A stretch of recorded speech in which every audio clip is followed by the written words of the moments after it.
ബെഥാന്യ എന്ന മനോഹരമായ ഗ്രാമത്തിൽ സ്നേഹനിധികളായ 3 സഹോദരങ്ങൾ ജീവിച്ചിരുന്നു. ലാസറും മാർത്തയും മറിയയും.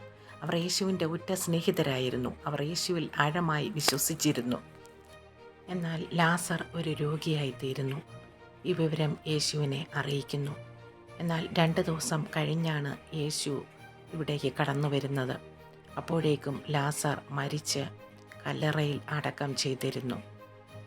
മരിച്ച ലാസറിനെ ഓർത്ത് അവൻ്റെ സഹോദരിമാരും യഹൂദാജനമൊക്കെയും വിലപിച്ചു.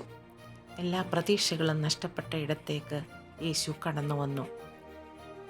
മാർത്തയും മറിയയും യേശുവിനെ കണ്ട് പൊട്ടിക്കരയുന്നു. യേശുവും അവരോടൊപ്പം കരയുന്നു.